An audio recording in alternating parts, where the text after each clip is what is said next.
Lynn, why don't you go ahead and introduce yourself? We'll get started. Hi everyone, my name is Lynn Rodriguez. I manage the Watersheds Coalition of Ventura County, which is the integrated regional water management group for Ventura County, as you saw in the map that Grace showed earlier. And we are partners in the LA Ventura County funding area-wide DACI grant program. And I'm happy to be here today, sitting in my family room, joining you by camera. And we appreciate you doing that. Is that better? Yeah. Right? Yes, Okay. thank you. Is that okay, everybody? All right. So Lynn and I talked about how we wanted to get this done, and there's no real, set process that we want to follow today, because this is more of a listening, interactive part of the program. So Lynn, I don't know if you want to get started with, some of the thoughts based on my presentation to kind of get the ball rolling and getting some questions. Because I'd like to be able to solicit, based on what you learned from the DACIP today, about what we can do to involve and engage and develop the long-term relationships that we seek. So I don't know if you want to get started with some of those. Well, first I want to reiterate some of the things that you said earlier, Grace, in your remarks. This is a really exciting opportunity that all of us are engaged in right now. It's the first time we've ever done anything quite like this, so it's really been a learning curve, working across our boundaries and working through a new program where I think all of us are very committed to engaging and involving folks, to listening, emphasizing some of the points you made in your talk, Grace. And it's exciting also to be working across, and I'm sorry I'm not there in the room to have heard some of the earlier discussions about energy, because there's a lot of synergy between energy and water management, and we all have a need, I think, to cross those boundaries as well. So this is something that, I feel like I'm more in the learning mode than anything at the moment, and finding new ways to reach out to all the types of organizations that you mentioned, Grace, not only the water and sanitation agencies that we typically work with in water management, but also the nonprofits and organizations that work in our communities, the cities, and all the other organizations that need to come together to make this program successful. So the database and the information that we're going to be collecting through the next 3 years is going to serve as a vital resource, not only for us, but through, I would say, parks departments and energy organizations and education groups and habitat preservation and restoration groups and recreation. There's just broad scale benefit from this program, and it's going to be it's going to be enhanced by the participation of all of you, and we're looking forward to learning from you as well as learning ourselves about how we move ahead. And we have the state of California partnering with us, and I assume that PUC and other energy groups, organizations, or the CEC will down the road be partnering with us as well. So that's really, I think, what today is going to really be about, is for us to cross those boundaries, not just jurisdictionally, but also in the areas of what we do. And hopefully 3 years from now, we will have an extremely robust program where we're addressing needs much more comprehensively than we've done in the past. So I guess with that, I also wanted, before I forget, introduce my beautiful band of white. I just have good printing. I'm Meredith McCarthy. I'm Director of Programs from Hewlett. So I guess to get started, I heard earlier that, from Mike, I thought he brought some really excellent points. And as I said earlier, they're about a year ahead of schedule. So I was really interested in hearing what they've learned. And he already has keyed in on some of the things that I know that we really need to be cognizant about when we start our program. We're going to be starting, as I said, in February or March and kind of get the ball rolling. And so we have an opportunity here to learn about what you think we ought to be focused on. And there was a list I had put up earlier, and unfortunately I can't put it back up on the slides, about some of the things that we can spend the money on. And this is a grant, as I said earlier, it's $9.8 million. And so we're limited to what we can and cannot use it for. But what I do want to point out is, and this is the tricky part, is to get people interested in something. As somebody said earlier, when you have cash in your pocket, boy, you get people involved and engaged, and you can really, you know, start getting the ball rolling with those relationships and focuses. But when you don't have that ability, how do you engage people? So, you know, we can't promise a project that's going to be built in their community right now. So how do you get them interested? So does anybody have ideas on how we can accomplish that? Because this is supposed to be a bottoms up. How do you get them to the table? How do you get them to trust you, to want to even come to a meeting knowing that, you know, why am I going? And who's actually listening to me? And what am I going to get out of this? How do you do that? Does anybody have any experiences that we could put down on this list so that it'll help guide the process as we start in February and March? Is anybody?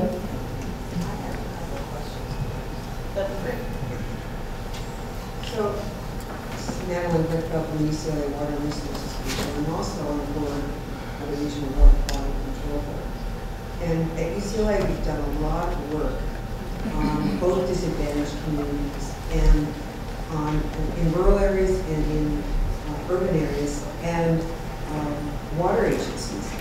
Basically, there are 100 different water agencies in the county that are serving more than 5,000 people.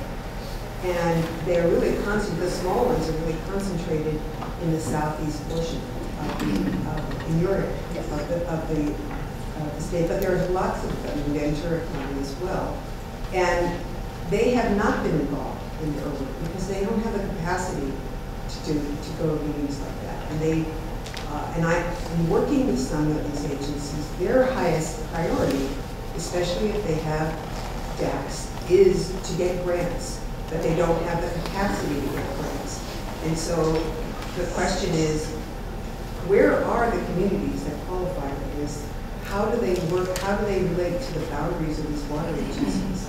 And it seems to me that if you had some maps by census block looking at average income and finding the 80% line, and we could look at them in terms of city boundaries and water agency boundaries, you would have a focus on where to go, both with community people, and you'd be able to take both cities and water districts that desperately need improvements, don't have any money for conservation, don't have any money for recycled water, don't have any money for stormwater activities or education for their communities.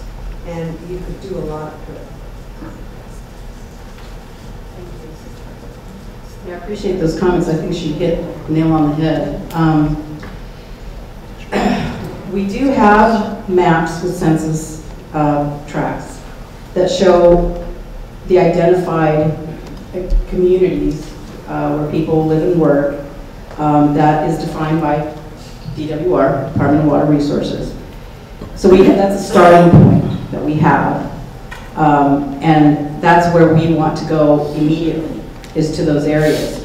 And you hit on a good point, because one of the things is, you know, how do you get, you know, we have to be able to go into a community that's identified already and coordinate with the cities, with other organizations, to have them start really talking too. So it's not just us developing a relationship with them and vice versa, it's them developing a working, trusting relationship too with the businesses. And so the starting point is what those identified census data tracts are.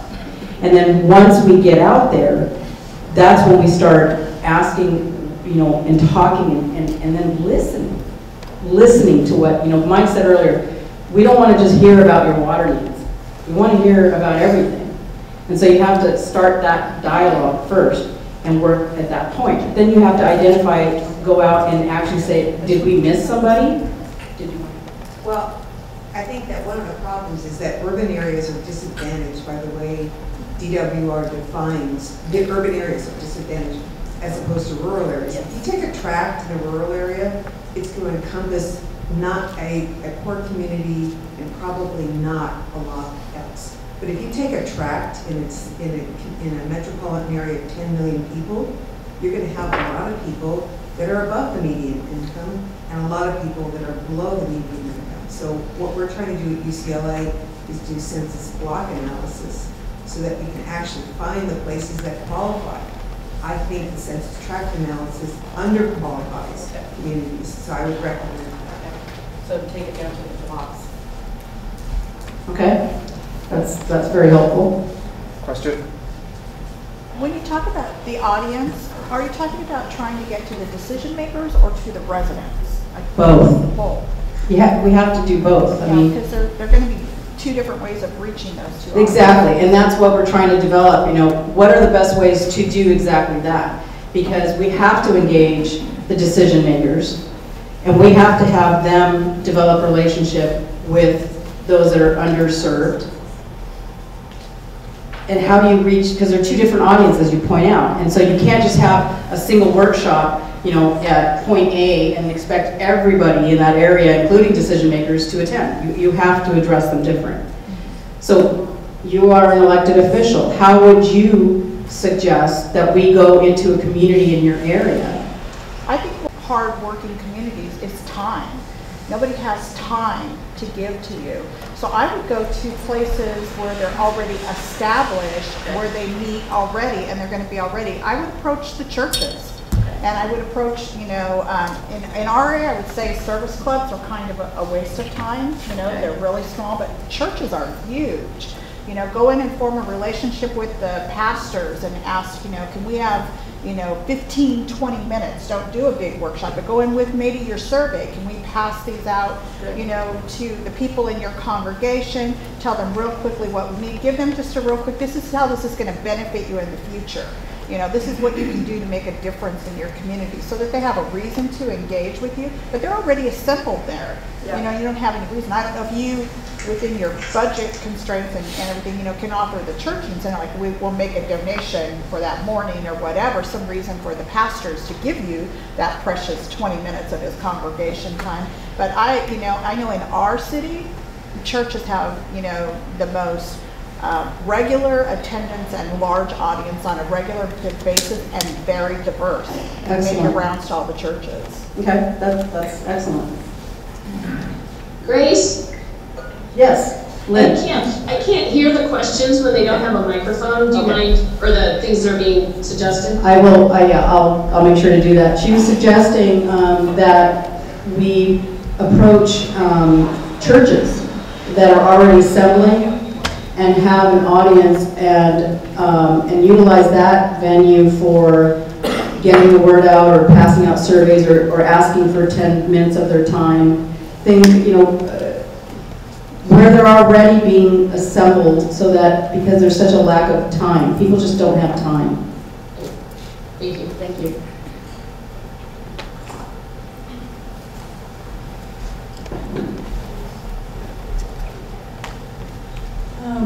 There are like a lot of different projects that I've been working on, a lot of when it comes to environmental knowledge and how to outreach to underserved communities. One way that they tend to go for is schools, teaching young children different things like water conservation. One was urban farming, and what tends to happen is intergenerational learning. So they'll learn it from school, then they'll start correcting their behaviors at home. Like there was one case study through an architecture firm where they went to a school, had a water seminar with kids. The next thing they know is that they're like knocking on their parents' doors to like get out of the shower. So I feel like it's a very effective way. I feel like especially with people of color in underserved communities, usually the children are the bridge to understanding the community. Just because sometimes like if they're not English-speaking parents, their kids are the ones who translate everything. And so I feel like kids are a good starting point as well.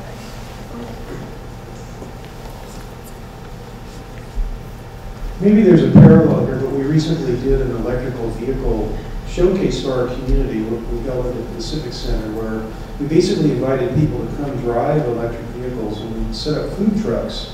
And people love food, let me tell you. So maybe a way to do this is with each community, you think about organizing an event at one of their parks or a community center where you can basically get out, you know, start serving the community. disadvantaged communities and basically have a community event where people can, basically not only just come together and give their ideas, but they can also meet and basically have food and other things like that available. Or maybe a farmer's market, so people can get some take produce home or something, or maybe chili roast off. I don't know, do something fun. I make awesome. Yeah, you probably make great chili.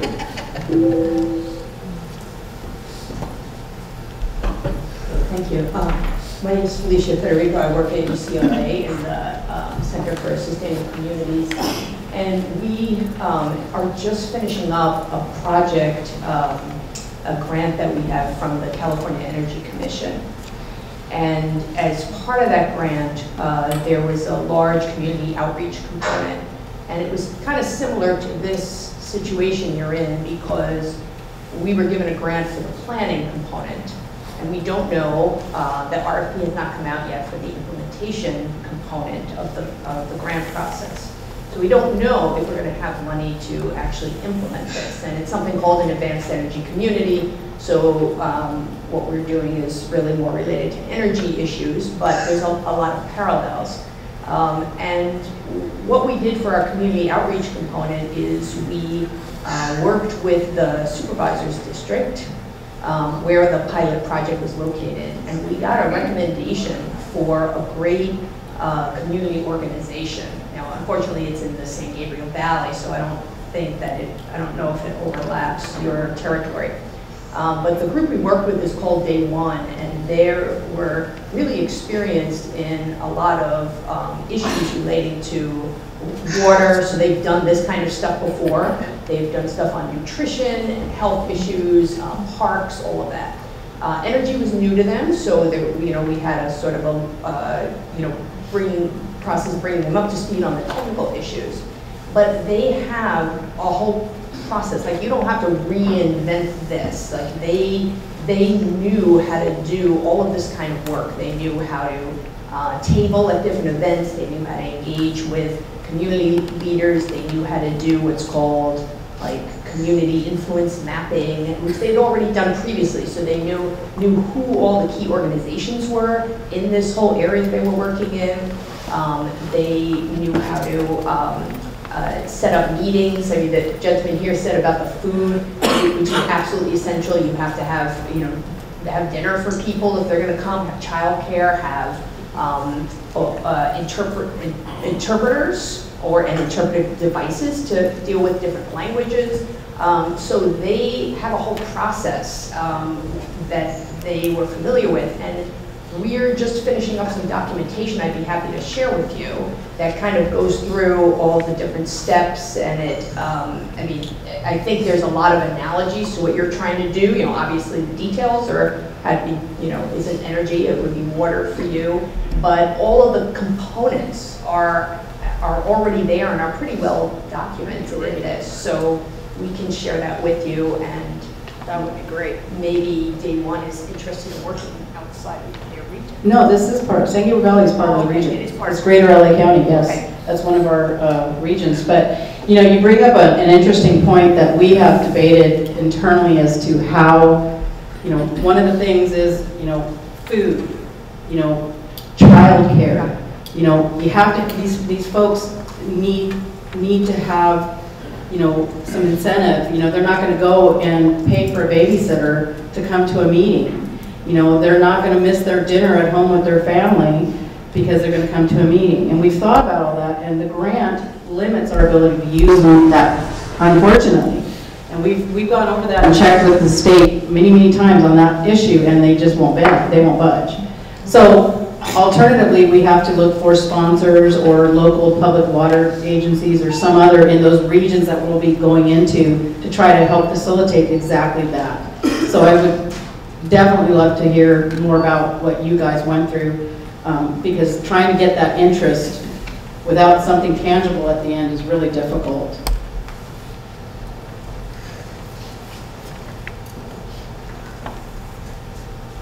I spoke to you about this a little bit one-on-one, but I also want to encourage you to use your elected officials.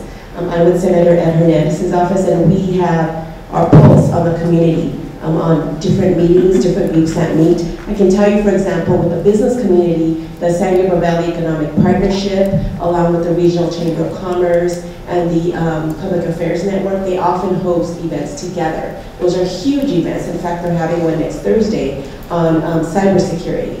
And so they can actually provide the food for you, and you'll have a ready audience. That's just one example in the San Gabriel Valley. Thank you. Anybody else on that? I think that one of the things that we face all the time is a lack of clarity about definitions. We go in and say, let's talk about water. Really what I mean is stormwater. And what the community wants is a conversation about their tap water. And for a community to engage in water, their high need is the tap water, is the water they're bathing their children, the water they're cooking. So how do we, and some communities have legitimate plumbing issues, and some communities have perception issues. And in order to get to the bottom of that, we need, in good faith, to help those families explore that problem. And we need to do some studies and say, we're going to hand out, 1,000 tap water kits. And we're going to say, is the water coming out of your tap subpar? Is it because of the faucet? Is it because of the pipe? Is it because of the main? Is it because of the groundwater that you're sitting on top of? And until we can get people to focus on the right conversation, it's just, I've got 2 kids, I got 5 kids, I got PTA, everybody wants a little bit of it, and you want me to care about water, but I care about tap water right now, but I care about habitat right now. So I think to honor people's precious time, we have to be really specific about the problems we're trying to solve. Be specific. That's very good. Lynn, do you have anything to add to any of this so far? Well, I appreciate all the comments people are making. These are all things I think we've talked about or need to consider. The first part of our task in the outreach and education is going to really be tailored to the communities and what their level of knowledge is. And so I think there may be some communities where we do a lot of that. Tap water, where's your water come from, and it's very specific. And other communities have different issues. So we're fortunate to have consultants working with us and eventually sub-consultants that will be local NGOs that know the communities, helping design the material that we use to go out and engage with folks in their communities, either in their churches, in their community groups, door to door. As you pointed out, Grace, there's lots of different ways that we're going to be reaching folks, and opportunities to coordinate with other efforts that are going on so that they're not getting double hit with outreach messaging from, say, an energy program and a water program. The more we can link up with each other and share the information and get more, just that collaboration, I think is going to be really important. And I wanted to also say that someone brought up earlier about how do we make sure that we know those areas that might be disadvantaged community members within a larger community, or how do we know the service providers understand what's going on. This is going to be a partnership with the water districts, the cities, the sanitary districts that are serving the most critical water supply and water quality issues for the communities, and we really need to engage them. So all of you that are in the room that represent a water district or a city, it's going to be really important for you with your elected officials and also with your staff to be actually really engaged in hearing and learning and then providing information back about your priorities, the things that you're working on, and making sure that it's really important that those service providers are an active participant in this whole process. And before I go to you, I wanted to add a follow-up question. We heard earlier about reaching to churches and so forth, but to get to decision makers, to let them know about this program so that when their community calls them up and says, what is this, so that they know ahead of time. How do you, perhaps you can have some insight on that, because we don't want to come into a community and have the council or the city managers or the Department of Water Works not know that this is happening. So how best to reach to them? How would you suggest? I mean, we don't know that we have enough funds to go to every city council meeting. Any thoughts? I mean, Sorry, I need you on the mic. Thank you. these issues are usually brought to us at a city council meeting. I mean, that's where you have everybody together. It's more difficult, you know, to maybe contact each individual council person, but then you have all the staff there that would need to know about the subject, and you have the council members there. So that's usually key, and then I would try to coordinate with you know, the city clerk or the city manager when you get that time to pick a light agenda night, because that, of course, is how much attention you're going to get. You know, sometimes we've had people come when, you know, we were going to be there till 10 o'clock at night, and we just want you to hurry and say your piece and get off. So if, maybe study sessions are better than actual council meetings because they're much lighter agendas. But I think that's the easiest way, because then you have all the staff and all the council together.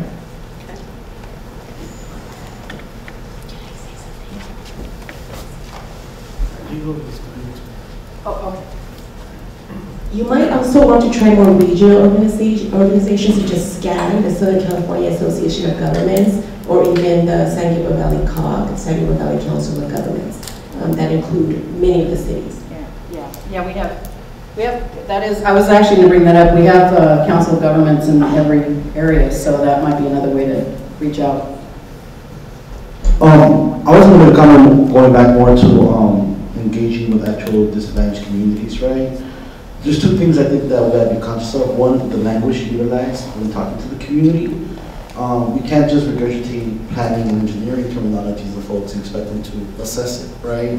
We just got to be conscious that we're utilizing tools like visuals and whatnot to help explain what it is we're trying to accomplish. And the other piece is transparency of what it is that we're actually talking about, right?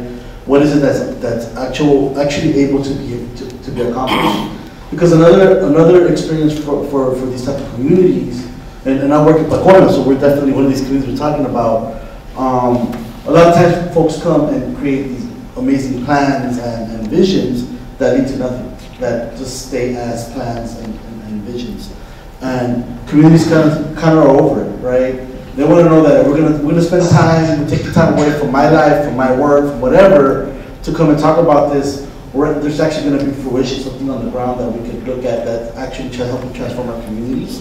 And you know, and it's engaging about where they're at, right? So maybe this not only tap water, but a lot of these communities deal with massive flooding anytime it rains. The stormwater catcher is definitely something that's interesting to folks.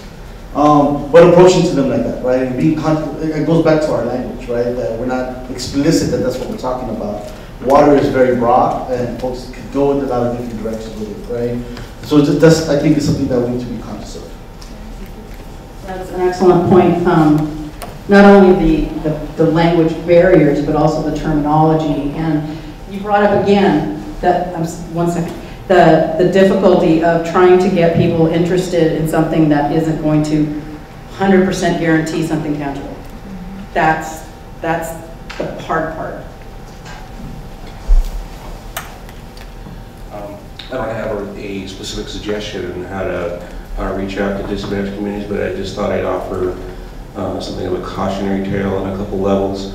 One is that as the outreach efforts commence, one of the things that you might get blindsided by, and is often a one of the more overburdening issues that will affect some of the people in some of the communities that you reach out to, is going to be the concern over water rates. And some of these events, some of these outreach efforts could get sidetracked by that one very topic, because it can be a very weighty issue that affects them very personally, and it can undo all the good that you're trying to do. And so it's something to be just sort of aware of what the story is in terms of that particular community's relationship with its potable water provider, understanding that from the get-go. And the other thing is the water providers themselves, is understanding the relationship in the reverse direction with their ratepayers and with the larger water community as a whole, you know, are they aware of this program, and are they going to be receptive? And how do you break through to get them to understand that you're there to help and not there to you know, undermine what their mission or take over their role in any way?